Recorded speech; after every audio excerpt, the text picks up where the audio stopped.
Ang kwento ni Tomby. Ang kwentong ito ay hango sa totoong buhay. Mula ito sa isa nating tagapakinig. Karanasan ito ni Allen. Walang eksaktong taon. Probinsya ng Iloilo. Kumpara sa mga mutya na tinatangan ng karamihan ng antingero, ginagawang palawit sa kwintas ang mga ito. Subalit ang kay Mang Matias, nakabaon sa sariling gawang arnis. Nagtatanda ang mga tao sa lugar, lalo na kapag ang nasabing matanda ang pinag-uusapan. Hindi ito tinatabla ng anumang apoy.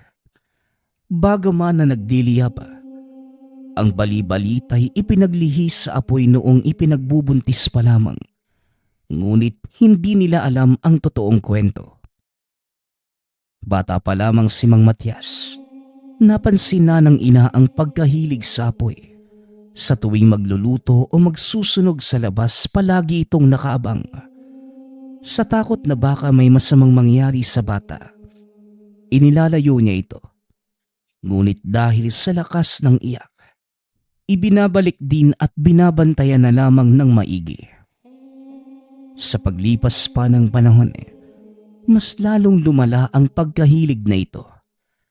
Sa gabi ilang gasera ang sinisindihan dahil gustong-gustong makakita ng apoy sa paligid. Nababahala ang ina. Hindi normal sa isang bata ang ganon. Kaya naman sinubukang patignan sa kakilalang manggagamot. Ngunit sa halip na suriin ang kalusugan, binigyan ito ng mutya. Ang sabi nito, isa itong kakayahan, bagay na hindi dapat baliwalain dahil malaki ang tulong sa lipunan. Ang manggagamot din ang palihim na sumasanay kay Mang Matias noong araw para mas maging mahusay na antingero at manunugis na mga aswang sa hinaharap. Hindi nga nagtagal, natutunan ang dapat matutunan at nabibilang sa hanay ng magaling na mamumuksa. Boy, talaga bang hindi tinatabla ng apoy yan si Mang Matias? Parang imposible naman yun. Tao siya at hindi bakal. Maski bakal nga rumurupok din minsan. Sino ba ang nagpapakalat ng usaping yan? Nang mabigwasan ko lang. Wika ng binata na nagngangalang Allen. Dati kayatang anak ng uod Hindi lilitaw ang isang usapin kung walang patunay. Kilala mo yung mga tao dito sa atin. Hindi sila basta-basta nagsasabi ng walang basehan. Saka dati pa yan panahon ng mga lolo natin. Sa tingin ko nga, immortal si Mang Matias. Kasabay niya yung ninuno ko pero patay na yun. Siya, buhay na buhay at hindi ganong matanda. Ano kayang sikreto niya, no? Tugon ng kasamang nagngangalang Boy. Kasalukuyang nakalambitin sa puno ng mangga ang dalawa habang nakatitig kay Mang Matias na nag-aararo sa bukid. Mag-isa na lamang sa buhay ang matanda at upang matugunan ang sariling pangangailangan, patuloy ito sa pagkayod. Boy, paano kung subukan nating sunugin si Mang Matias para malaman natin kung tinatablan ba o hindi? Wika ni Allen. Dahil sa sinabing ito ng binata, kamuntikan pang bumitaw sa kinakapitang sangsiboy. Gulat na gulat sa sinabi ng kasama. Alam mo, siraulo ka bala Ikaw kaya yung sunugin ko. Parang tanga lang Bahala ka nga dyan. Bababaliw lang ako sa pinagsasasabi mo Umuwi ka na nga lang kung kailan mo gusto. Tugon ni Boy. Dali-dali namang bumaba si Allen sa takot na maiwang mag-isa. Saglit pa nitong tinitigan si Mang Matias nang matapat sa kinalalagyan ng matanda. Napadako ang tingin sa arnis na nasa gilid. Dali-daling umupo sa katabing bato upang mas lalong makita sa malapitan. Sinasabi ng karamihan na merong kapangyarihan ang arnis na pagmamay-ari na matanda. Kaya naman, pinagkainteresan ito ni Allen. Dahan-dahang inabot ng kamay, ngunit hindi magawang mahawakan dahil kagad kinukuha ni Mang Matias. Dali-dali itong tumayo, lumingon sa kaibigang si Boy na hindi makapaniwala sa ginawa niya. Hindi ka ba naiinitan sa panahon ngayon, bata? Mas mainam na umuwi ka at uminom na maraming tubig. Baka matuyo ang lalamunan mo sa matinding init ng panahon. Wika ni Mang Matias na hindi nag-abalang tumingin sa binata. Dinampot nito ang mga kagamitan at saka lumakad. Hila-hila rin ang kalabaw. Hindi ka talaga. Nabubuang ka na yata eh. Paano kung nagalit si Mang Matias sa'yo? Alam mo ikaw, dapat sa'yo kinukulong na lang sa bahay eh. Ilang beses mo na tong ginawa. Maraming bagay na pwedeng pagkainteresan. At ang matandang yun pa talaga yung naisip mo. Pambihira. Mayayari tayo niyan eh. May sinabi si Mang Matias ano. Lagot ka talaga. Sabi pa naman nila, kapag may sinabi yun, mangyayari talaga eh. Malas mo kapag masama. Ano, tatayo ka na lang ba dyan? O sige, bahala kang matusta. Wika ni Boy. Napakamot na lamang sa ulo habang papalayo. Naiwan si Allen sa kalagitnaan ng taniman, saka lang lumakad ng matauhan niya. Pagsapit ng hapon, bumalik sa manggahan sina Allen at Boy. Naroon muli si Mang Matias, nag-aararo pa rin. Tahimik nila itong pinanonood. Ngunit si Allen ay hindi mapigilan ang sarili na pagmasdang mabuti ang matanda. Lalo na ang palaging bit-bit nitong arnis. Hoy Boy, talaga bang nagbabaga yung arnis ni Mang Matias? Tapos, totoo din ba na hindi siya natatakot sa aswang? Napaka-misteryoso ng taong yan eh. Maraming sabi-sabi tungkol sa kanya, pero ang hirap kumpirmahin dahil hindi naman makausap. Wika ni Allen. Nang sandaling matapos na sa pagsasalita, natahimik nang biglang lumingon sa kanilang gawi si Mang Matias na parabang nadinig nito ang usapan. Umiwas na rin ang tingin matapos ang ilang sandali. Ayan, daldal pa. Alam mong mahiwaga yung tao, ang dami mo pang sinasabi. Manahimik ka na nga lang dyan at tulungan mo ako manguha ng mga mangga. Bago pa tayo maabutan ni Mang Johnny. Hahabulin tayo ng ita kapag nakita tayo nun. Bilisan mo na. Wika ni Boy. Napabuntong hininga na lamang si Allen. Sinunod ang sinabi ng kaibigan. Subalit hindi pa rin maiwasang sulyapan ng matanda. Paglipas ng ilang oras, nasundan na lamang ng tingin ang paglayo ni Mang Matias. Tapos na itong mag-araro. Hindi napigilan ni Allen ang sarili. Nagmamadaling bumaba ng puno at saka sinundan ito. Pagkarating sa tahanan ni Mang Matias, kagad itong nagtago para hindi mahuli. Sumiksik sa tambakan ng talahib sa tabi. Sinilip nito ang matanda na abala sa pagtali ng kalabaw. Nanlaki pa ang mga mata nang mapagtanto ng binata na ang mismong kinalalagyan ng mga sandaling yun ay malapit lamang sa lubluban nito. Kaya nang magsimulang sumampas sa putik ang kalabaw, napapikit na lamang dahil sa talsikan. Nang sandaling umalis ang matanda, saka lamang ito lumabas. Nagmamadaling lumayo sabay kuha ng mga dahon para tanggalin ang mga mansya ng putik. Naku naman kung kailan nakapwesto saka naman may ganito. Bakit ba kasi hindi ko napansin yung lubluban na yan? Narumihan tuloy ako. Wika ni Allen sa sarili. Oo nga naman. Bakit nga ba? Sa laki niyan, imposibleng hindi mo makita. Sandali, ikaw yung bata doon sa taniman Hanggang dito ba naman sa tahanan ko nakasunod ka? Bata, hindi ako naghahanap ng aampunin. Kaya umalis ka na. Wika ni Mang Matias. Napalundag si Allen sa gulat. Hindi inaasahan na mahuhuli ito ng matanda. Mang Matias, kayo po pala yan? Ay, nagtanong lang naman ako. Napipiga na. Bata, hindi mo kailangang mataranta. Ano ba ang sadya mo sa akin? Bihira lang akong humarap sa tao. Kaya madaliin mo. Wika ni Mang Matias. Napahugot ng hininga si Allen. Pinapakalma ang sarili habang nag-iisip kung paano magsasalita sa harapan ng matanda.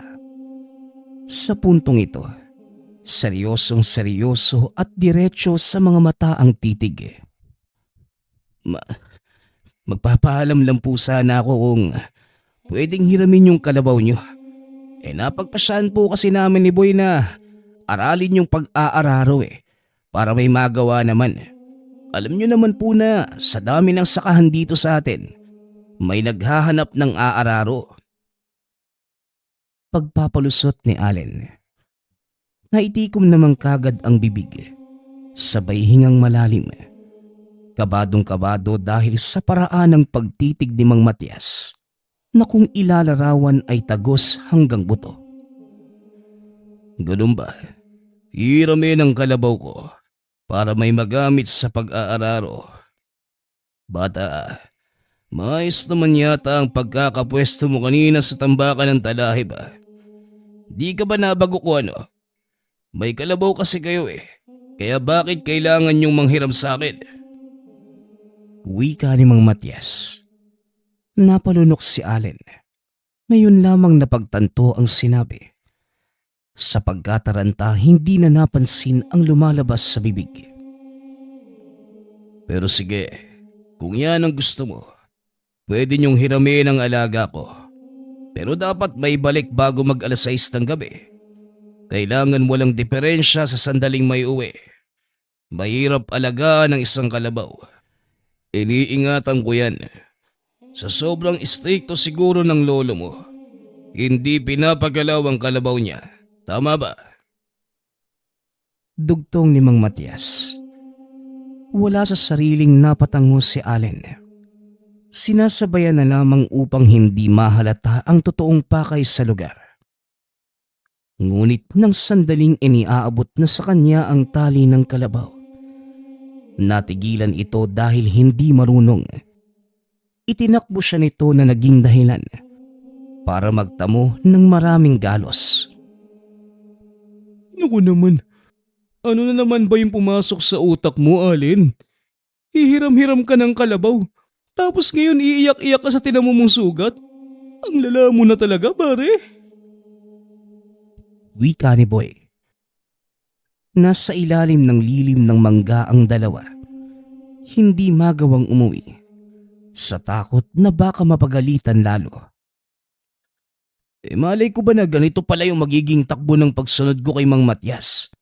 Gusto ko lang naman sanang malaman kung gaano katotoo yung sabi-sabi nila tungkol sa kanya. Putik yan, nagkasugat pa ako. Lintik yung kalabaw na yan Tugon ni Allen. Binato pa ang nakataling kalabaw. Yun lang? Bakit ba kasi gusto mong malaman yung tungkol kay Mang Matias? Hindi pa ba sapat yung salita ng mga ninuno natin? Naiiba nga yung matandang yun kumpara sa atin na ordinaryong tao lang. Kaya wag ka na magtaka no? Napapahama ka tuloy sa katigasan ng ulo mo. Wag kang tumigil, hindi lang yan ang aabutin mo. Wika ni Boy. Nanguha ito ng iilang dahon ng agonoy, dinikdik, at saka iniabot kay Allen para igamot sa mga sugat. Malala ang natamo nito sa bandang tuhod. Alam mo, sa kakulitan mo, ikaw tuloy yung inararo ng kalabaw. Sana naman magtanda ka na. Bilisan mo yung paggamot dyan dahil isasauli mo pa yan. Hiram ka ng hiram, di naman marunong humawak. Patuloy na paninermo ni Boy. Ngunit dahil ayaw na ni Allen, ito na lamang ang nagsauli. Bago gumabi, nasa harapan na ng tahanan ni Mang Matias ang dala ang kalabaw. Hindi na ito naglikot at dahil maalam si Boy sa ganitong klase ng hayop, naging maayos ang pagbalik nila. Habang hinihintay na matapos ang pagtali ni Mang Matias sa alaga, sinamantala ni Allen ang pagkakataon na masilip ang loob ng tahanan. Dumiretso sa pagsilip sa bintana.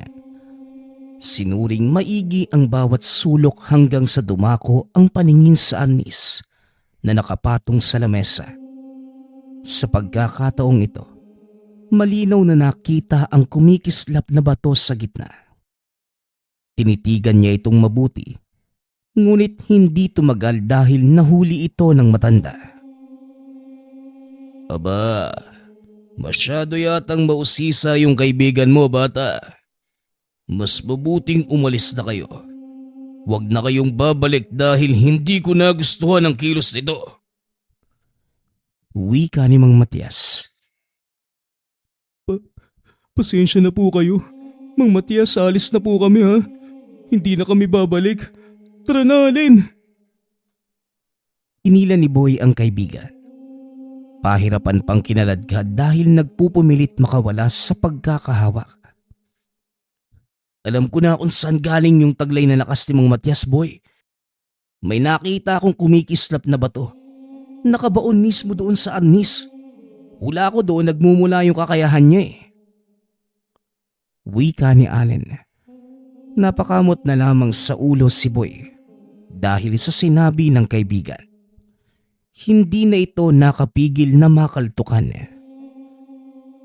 Kita mo naman kung paano tayo tignan ni Mang Matias kanina. Tapos may gana ka pang magsabi ng ganyan.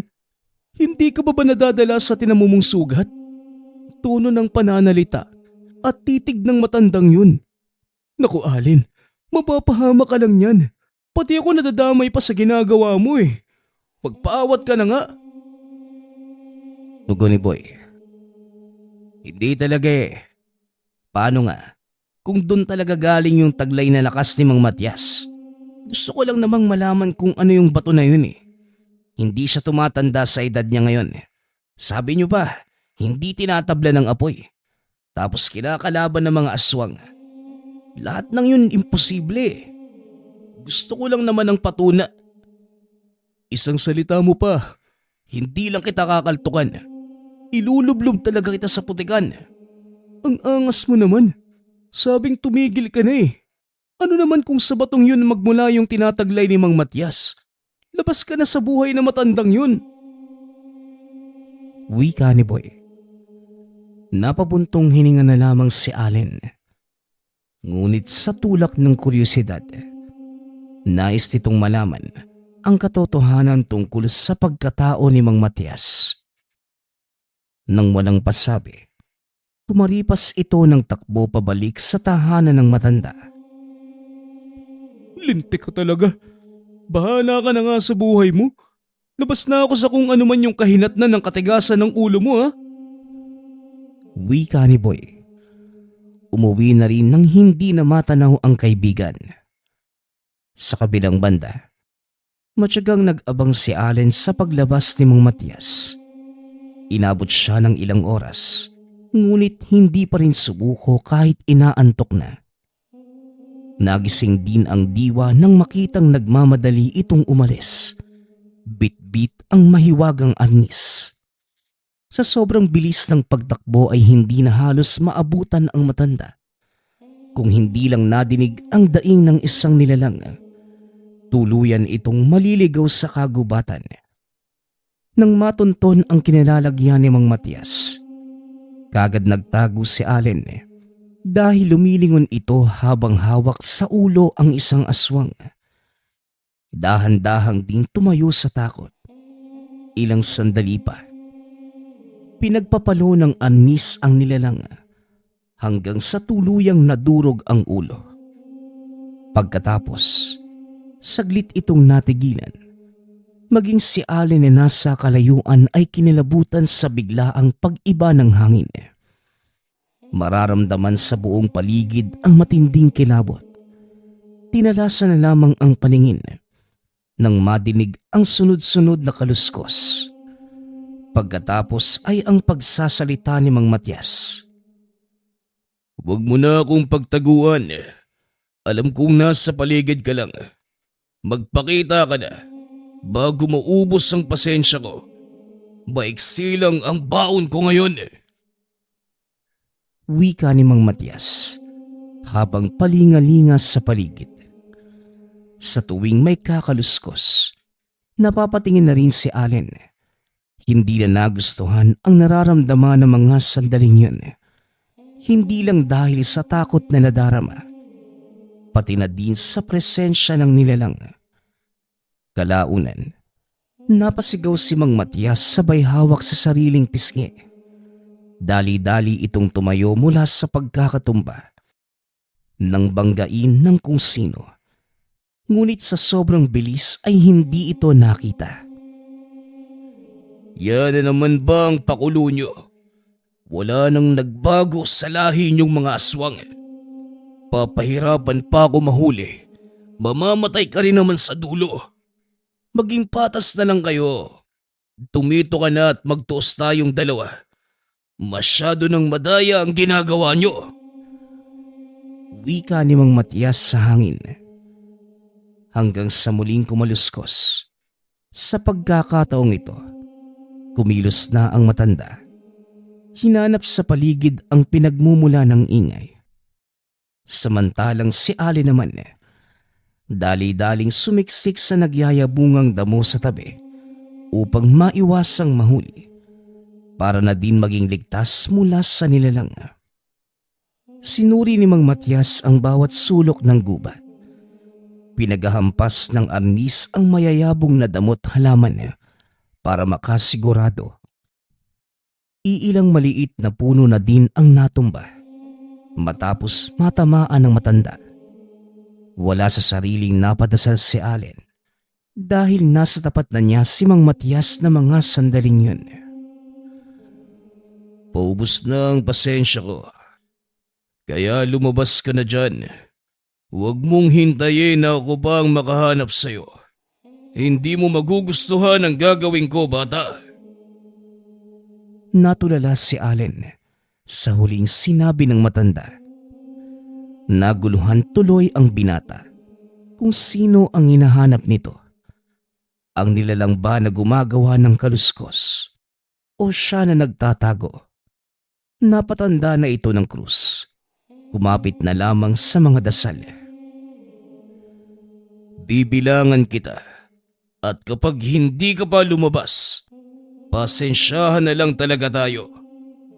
1, 2, 3. Kagad lumingon si Mang Matias nang mapansin ang kaluskos sa likuran. Bumungad ang mabangis na aswang. Tinalon ang namagitang distansya. Sabay tuon ng matutulis na mga kuko. Nasangga naman ang anis at tumilapon sa katapat na puno ang nilalang. Dumadaing ito, ngunit nakuha pa ding bumangon. Muling sumalakay ngunit tumilapon lamang din. Pampihira. Kaya pala ang bigat ng pakiramdam ko magmula kaninang hapon eh. 2 pa lang makakalaban kong aswang ngayon eh. Bakit naman nagkasabay pa? Baka naman sa susunod na araw, wala na ako makakalaban dahil ito na tayo eh. 2 ang pagsalakay. Ano naman ang biniktima nyo sa gabing to? Tanong ni Mang Matias. Kinausap ang aswang na parang tao lamang. Umangil ito bilang pagsagot, sabay kalmot sa mukha ng matanda. Napatras naman si Mang Matias. Hindi naman nasugatan, ngunit nararamdaman pa rin ang sakit. Dito na rin bumigay todo ang nilalang. Patuloy sa pagsugod hanggang sa hindi na nakabawi si Mang Matias. Ilang ulit itong binalibag. Isinasangga na lamang ang mga baraso sa walang tigil na pangangalmot ng nilalang. Sa kabilang banda, hindi makakilos si Allen sa kinalalagyan ng mga sandaling yun. Titig na titig sa nangyayaring sagupaan, ngunit wala naman itong magagawa. Kahit ilang ulit na sumagi sa isipan na tulungan ang matanda. Habang tumatagal, biglang nabaling ang tingin sa bote at posporo sa damo. Nakita niya itong bitbit ni Mang Matias kanina. Sinadya niya itong itabi. Mas lalong naguluhan kung ano ang gagawin. Nang pagbaling dito ay nakabaluktot na lamang sa lupa habang walang tigil na kinakalmot ng aswang. Bahala na nga. Mang Matias, saluhin mo to. Lumabang ka naman po. Wika ni Allen. Dali-daling tumayo ang binata. Dinampot ang arnis na matanda. Ngunit kagad ding nabitawan nang maramdaman ang init. Tila nagbabaga ang hawakan. Sabay na napalingon sa kanya si Mang Matias at ang aswang. Ngunit wala itong panahon para indahin ang napasong kamay. Dahil kumilos palapit ang nilalang. Nakabuelo naman ang matanda. Napigilan ang halimaw bago maabot ang binata. Mas mabuti sana kung dumapa ka na lang, bata. Umaga man o gabi, ikaw na lang palagi ang nakikita ko. Hanggang dito ba naman? Sinusundan mo talaga ako. Umalis ka na nga lang. Wika ni Mang Matias. Mas lalong nabuhay ang kuryosidad ni Allen nang pasimple nitong dinampot ang arnis. Bumalik ang matanda sa pakikipagtuos sa aswang. Unti-unti itong nakabawi. Ngunit muling ibinalibag matapos naging mas agresibo ng nilalang. Nang sandaling tumilapon sa kalayuan si Mang Matias, si Allen naman ang nataranta. Dahil sa kanya bumaling ang atensyon ng nilalang. Nagmamadaling tumakbo ang binata. Ngunit napasubsob din ng maabutan. Pagkadapa, hindi na kumilos sa takot na ano ang mangyari. Ngunit dumaing din ng maramdaman ang pagkalmot nito. Sugatan na ang likod. Sandali lang. Ako ang kalaban mo kaya dito ka lang. Dinadamay mo pa yung bata eh. Ikaw naman bata ka. Pakiusap lang. Umalis ka na bago lumala pa ang mangyayari sa'yo. Babala ni Mang Matias. Sa kabila ng pagtamo ng sugat, nakahinga rin ng maluwag. Dahil sa pagbalik ni Mang Matias, hinila nito palayo ang aswang at walang tigil na pinaghahambalos ng arnis. Ibinuhos na matanda ang buong lakas hanggang sa tuluyang mawasak ang bungo nito. Ngunit hindi pa rin huminto. Sa puntong yon ang dibdib naman ang dinurog. Makalipas pa ang ilang sandali, natapos din ang sagupaan. Gumapang si Mang Matias sa kalapit na puno. Doon sumandal. Ipinagpahinga ang sobrang pagod na katawan. Masakit ba, bata? Sabi ko naman kasi sa'yo, huwag kang masyadong magpapadala sa kuryosidad mo. Dati ko pa napapansin yung tinginan mo sa akin eh. Pero hindi ko pinuna sa pag-aakalang hanggang doon lang yun. Hindi ko inaasahan na aabot tayo sa ganitong punto. Halika nga, tignan natin ang sugat mo. Wika ni Mang Matias. Dahan-dahan namang lumapit si Allen sa matanda. Paika-ika dahil sa lala ng hapde. Yan ang napapala mo. Interesadong-interesado ka sa buhay ko eh. Tignan mo, nakatanggap ka tuloy ng kalmot mula sa aswang. Alam mo ba, na pwede kang maging katulad niyan sa simpleng sugat na kagaya niyan. Wika ni Mang Matias. Nanlaki ang mga mata ni Allen. Sa pangamba buhat sa sinabi ni Mang Matias, sa takot ay napatitig na lamang. Alam mo, karamihan sa pasyente ng kakilala kong manggagamot Ang nayanggaw dahil lang nakakuha ng sugat mula sa nilalang. Nadadaan pa naman sa gamutan pero may bahid na ang pagkatao. Handa ka naman sigurong lumipad at dumapo sa mga bubong ano? Dagdag ni Mang Matias. Mang Matias naman, di po ako nakikipagbiruan sa inyo ha. Totoo po ba yung sinasabi nyo? Tanong ni Allen. Halos maiyak na ang binata na mga sandaling yun. Humagalpak naman ng tawa ang matanda, lalo na nang makitang naluluha ang binata.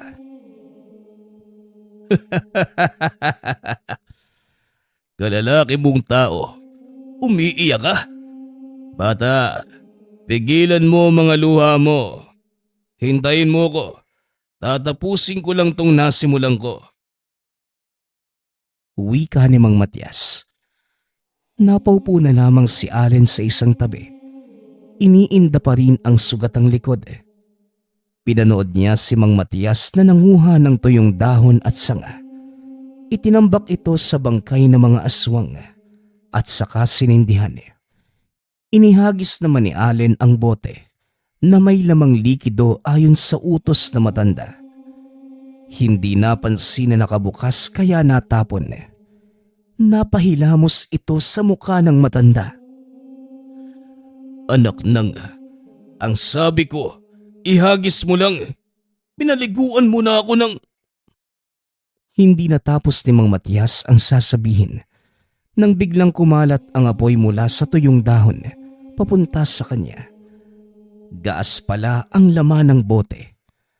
Kalmado pa ito noong una, ngunit nagmamadali ring inapula sa pamamagitan ng paulit-ulit na paggulong sa lubluban ng kalabaw sa unahan. Pagkaahon nito, sa kanya sinermonan si Allen. Ay nako, nakakapagod ng magsalita. Kaya pala lampasin ko ang ginawa mo. Kung hindi lang ako mahihiyang maglakad pa uwi na walang saplot sa katawan, hahayaan ko lang yung apoy. Nang dahil dito naubos tuloy yung buko. Ano bang ginagawa mong bata ka? Wika ni Mang Matias. Nakayuko namang humingi ng paumanhin ng binata. Makalipas ang ilang sandali, umuwi na rin ang dalawa. Dumiretso sa tahanan ni Mang Matias. Dito nito ginamot ang sugatang likod ni Allen. Kinabukasan na nakabalik dahil nakatulog. Uy, saan ka galing kagabi? Ang aga nagpunta sa bahay ng lolo mo eh. Hinahanap ka? Pati nga ako napagalitan eh. Wala naman akong alam. Ano bang pumasok sa isipan mo para mawala ka ng buong gabi? Ikaw Allen ha? Habang tumatagal para ka nang nagiging ewan. Wika ni Boy. Nakapagsabi na ako kay Lolo. Inabutan lang ng antok sa kung saan. Doon ako nakatulog kaya hindi nakauwi. Tugon ni Allen. Talaga ba? O baka naman sa bahay ni Mang Matias nakatulog? Ano namang ginagawa mo doon? Pahama ka talaga eh, no? Kapag ako nadamay dyan sa kalokohan mo, magkalimutan na tayo. Ang tigas pa naman ng ulo mo. Hindi ka madadaan sa pakiusap eh. Muling wika ni Boy. Hindi na lamang sumagot pa si Allen. Nagkaroon ng kasunduan sa pagitan nila ni Mang Matias. Huwag nitong ipagsasabi na kahit sino ang nakita ng gabing yun. Pagkatapos masaksihan ng buong pangyayari at ang kakayahan ng matanda, natakot itong baliin ang ipinangako. Magmula rin ng araw na yun, binago ng binata ang pag-uugali. Natutong pigilan ang kuryosidad sa pangamba na mapahamak muli. Lahat ng pangaral ni Mang Matias ay tinandaan at hindi na nangelampas sa buhay na matanda kahit kailan. Magkaibigan pa rin naman, ngunit umiiwas lamang sa posibleng masamang mangyari. Ang susunod nating kwento ay mula sa isa nating tagapakinig. probinsya ng Catanduanes. Alas 5 pa lamang na madaling araw ay gising na ang binatilyong si Dario. Sa tuwing ganitong oras, abala na ito sa paghahanda ng ipapakain sa mga alagang ibon. Ang hanap buhay kasi kasama ang amang si Lazaro ay pagbabantay ng halos 30 iba't ibang klaseng ibon na pagmamay-ari ng isang konsehal sa baryo. Tuwing sasapit naman ang alas 6, nag-uumpisa na ang dalawa na magpatuka sa mga ibon. Ang mga naturang alaga ay hindi naman pinagkakakitaan ng amo.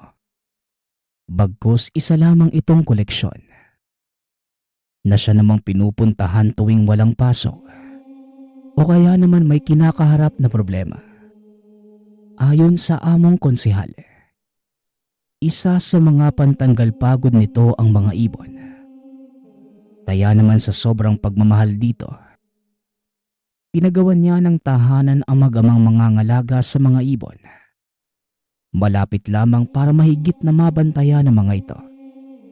Sa 3 taon sa serbisyo, wala namang naging problema sina Dario dahil sa napakadali lang naman ng trabaho. Isa pa'y dahil dito, nakakawilihan na rin ang pag-aalaga ng ibon. Sa katunayan, nagkaroon na rin ito ng isang maya na siya namang sinasabay sa pag-aalaga. Isang araw, pagkagising ng binata ay naabutan ang ama na may kinakausap na napakalaking itim na ibon. May mapupula itong mga mata. Napakakintab ng pakpak at higit sa lahat, nakakaagaw pansin ang sugat nito sa kaliwang parte ng pakpak. Dahilan para hindi makalipad. Abatay, napakaganda naman po niyan. Kaso lang, mukhang may nakaaway po atang ibang ibon. San po ba yan ang galing? Gumiti naman ang ama at nagsabing bibihira ang mga ganoong uri ng ibon. Gawa na matatagpuan lamang ito sa pinakaliblib na parte ng kagubatan. Ang sugat naman itong natamo, galing sa isang tao kaya kinakailangan niyang magamot para mabawasan ang paghihirap. Wala namang iba pang tinanong si Dario. Naupo na lamang ito at pinagmasda ng ama. Hindi man nagsasalita.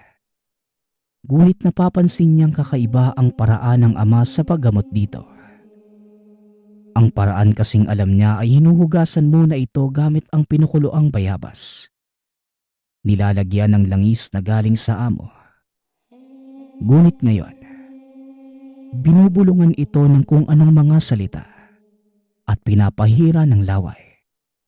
Kahit papano, nagtataka ang binata ngunit sinawalang bahala na lamang ito. Dahil mas madami naman talagang alam si Tatay Lazaro pagdating sa pag-aalaga ng mga hayop. Matapos naman ang panggagamot, pinakawalan na ito at nanlaki ang mga mata ni Dario nang makitang tuwid na itong lumilipad. Dala ng pagkamangha, mas lalong tumaas ang tingin sa ama ng mismong panggagamot na yon. Kaya magmula ng araw na yon, palagi nang dumadalaw ang ibon sa tahanan. Maging si Dario ay natutuwa na dito dahil parang tao lamang ang alaga. Kadalasan kasi, naiintindihan nito ang mga inuutos ng binata na siya naman talagang kinakatuwa dahil sa may nakakausap rin tuwing umaalis ang ama. Sa mga nag-aalaga ng ibon, normal lamang ang makipag-usap sa mga alaga. Gawa ng isa ito sa paraan para mas mapalapit dito. Isang gabi, bandang alas 11 ay nagising si Dario dahil sa ingay ng mga alaga. Ang huni nito ay tila natataranta, kaya dali-daling lumabas ng tahanan ang binata. Pagkarating dito, wala namang kakaibang nakita kaya naman naglakad na pabalik sa loob para ipagpatuloy ang pagtulog. Ngunit nang akmang papasok na ito, Bigla na namang nagsiingayan ang mga alaga.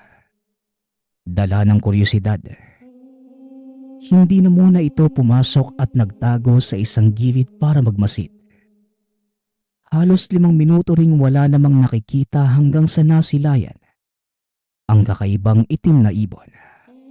Walang humpay sa pagpagaspas ng pakpak nito at batid sa huni ng iba pang mga alaga ang pagkakabahala. Kaya naman nagpatuloy lamang sa pagmamasid si Dario. Nanalo ka ba sa mga lintik na albularyong yon? Dahil dito ay nanlaki ang mga mata ng binata. Gawa ng gising ang ama at ano ang ugnayan nito sa ibon, na para bang isa itong kawal. Kasabay ng paglapit nito, paunti-unti ring naging iba ang itsura ng ibon.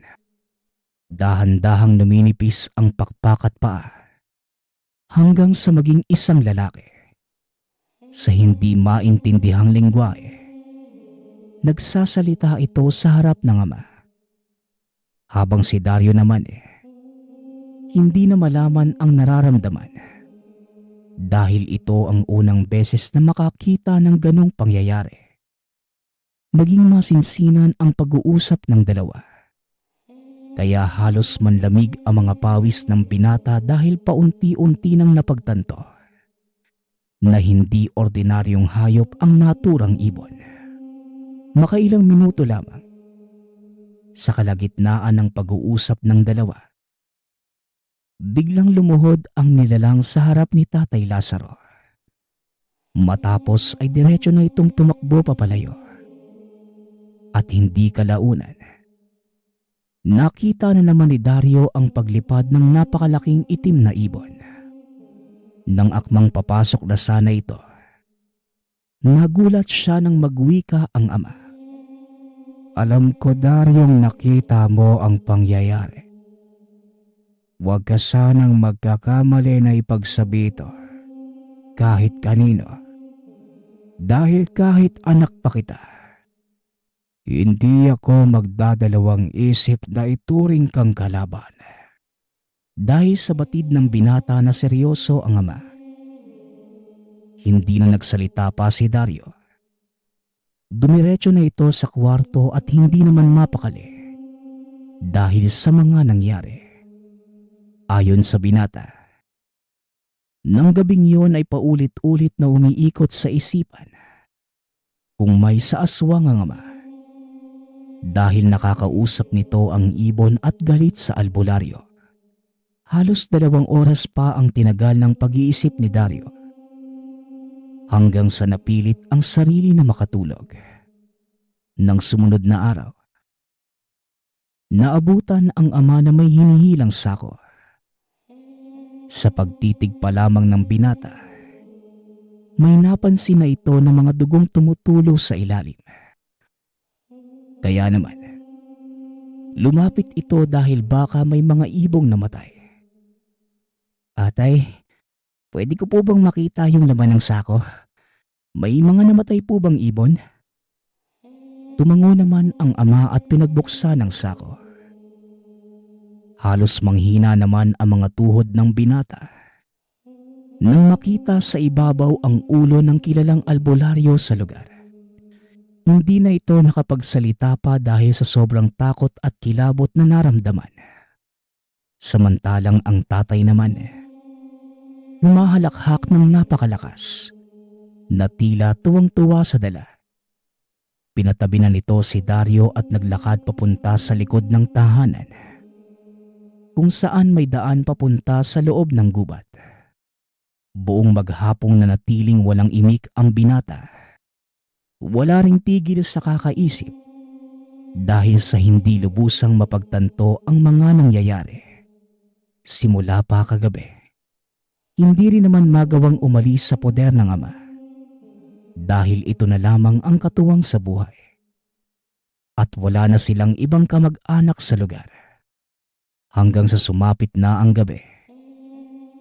Habang pinapakalma ni Dario ang sarili, bigla na namang gumawa ng huni ang mga alagang ibon dahil sa nakita kagabi.